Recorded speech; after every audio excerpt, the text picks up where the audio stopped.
പ്രസംഗിക്കുന്ന എനിക്കും കേൾക്കുന്ന നിങ്ങൾക്കും അങ്ങനെയുള്ള കുഷ്ഠമൊന്നും ദൈവം കരുണ ചെയ്ത് ഇപ്പോഴാർക്കും അങ്ങനെ ഒരു കുഷ്ഠമില്ല. പക്ഷേ ദൈവം ആദ്യത്തെ സിമ്പിൾ കാണിച്ചു. ഹൃദയത്തിൽ കുഷ്ഠമുള്ളവരുണ്ട്, അത് എനിക്കുമുണ്ട്, നിങ്ങൾക്കുമുണ്ട്.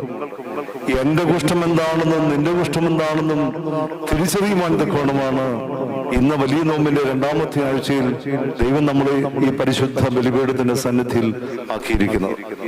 അതുകൊണ്ട് ദേവാലയത്തിൽ വന്നു എന്ന് വിചാരിച്ച് ആർക്കെങ്കിലും അനുഗ്രഹം കിട്ടുമെന്ന് ചോദിച്ചു കഴിഞ്ഞാൽ ഒരുത്തർക്കും അനുഗ്രഹം കിട്ടുന്നില്ല. എത്രയോ പേര് ആ ദേവാലയത്തിൽ വന്ന് അവിടെ മാവിന്റെ ചുവട്ടിലിരിക്കുന്നു, തെങ്ങിന്റെ മൂട്ടിലിരിക്കുന്നു, അപ്രകാരം ആരാധനയ്ക്ക് പുറംതിരിച്ചിരിക്കുന്നു. എത്രയോ ആളുകൾ അങ്ങനെയുള്ളത്. ദേവാലയത്തിൽ നിൽക്കുന്നവർക്കും അങ്ങനെ അനുഗ്രഹം കിട്ടണമെന്നൊന്നും നിർബന്ധമില്ലെന്ന് നമുക്കറിയാം. അത് ഇയ്യോബിന്റെ പുസ്തകത്തിലാണ് നമ്മളെ ഓർമ്മപ്പെടുത്തുന്നത്. ദേവാലയത്തിൽ നിൽക്കുമ്പോഴും പിശാച് അവന്റെ